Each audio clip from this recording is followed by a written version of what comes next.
Ang banal na Espiritu din ang tumutulong sa atin upang tayo ay mamunga.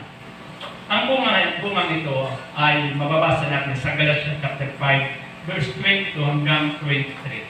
Tumutulong ang banal na Espiritu upang tayo ay makapamunga. Kasi hindi mo kayang magbunga kung wala ang banal na Espiritu. Sabi nito, subalit ang bunga ng Espiritu ay pag-ibig.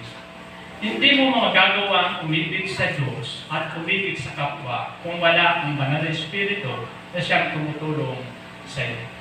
Subalit ang bunga ng Espiritu ay pag-ibig, kagalakan, kapayapaan, pagtataga, gandahang loob, kabutihan, katapatan, kaamuan, at pagpipigil sa sarili. Walang batas laban sa mga ito. At yan pong siyang na bunga ng banal na Espiritu, ginagawa ko yan sa buhay natin ng Holy Spirit.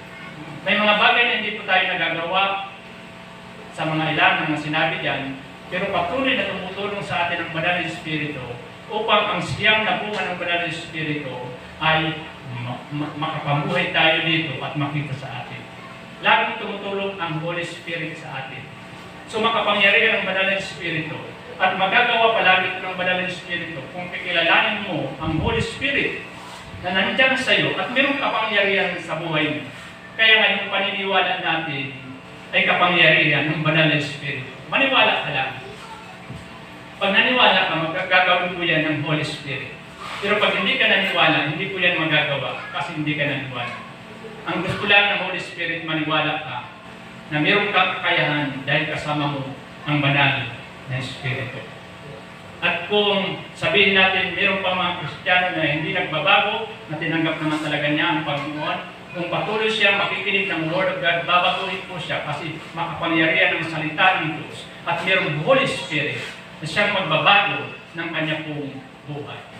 Kasi ang mga anak ng Panginoon, lagi po yan yung sasabik sa salita ng Diyos.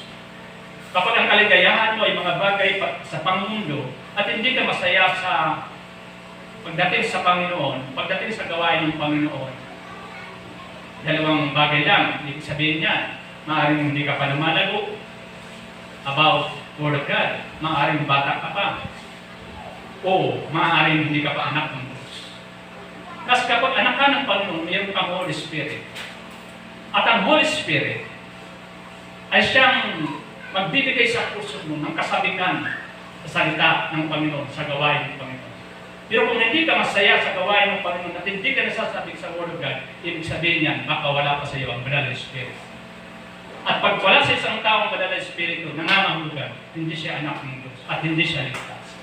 Ang sabi ng banal na kasulatan, ang banal na Espiritu ay siyang tatak ng kaligtasan ng tao. Pag meron kang banal na Espiritu, tinatakan ka ng kaligtasan ng Diyos. Sigurado ang iyong kaligtasan. Kasi may Holy Spirit. Amen po. So, ang Holy Spirit ay nananahan sa atin, tumitira sa atin, at yan ay titira at hindi na aalis sa atin. Kasi hindi po nare-reborn palagi ang tao. Isang beses lang ma-reborn ang tao, isang beses lang may panganak ang tao, sapat na yun.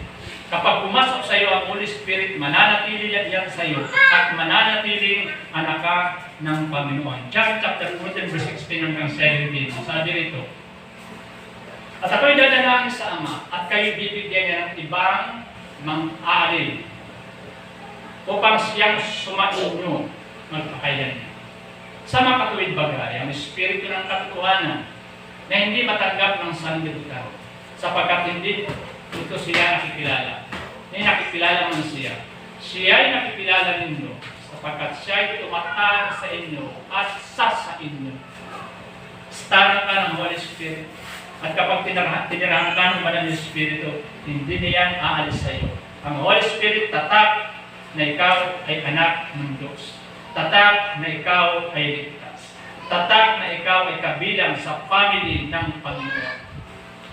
Kaya nga kapag ang isang tao ay walang banal na Espiritu, hindi siya pamilya ng Diyos at hindi siya anak ng Diyos. Sigurado hindi siya ligtas at kapahamakan ito kita niya.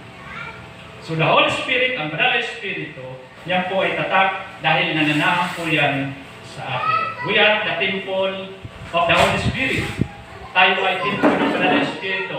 Sinabi po yan ng banal na kasulatan. Hindi nyo ba alam na kayo ay templo ng banal na Espiritu? So, tirahan tayo ng Holy Spirit. Kaya nabubuhay tayo sa mundo ito kung pipilalanin mo lamang ang banal na Espiritu na makapangyarihan na nandyan sa iyo. Ikaw ay mabubuhay ng supernatural. Amen. Ibig sabihin ng supernatural, nabubuhay ka ng kakaiba.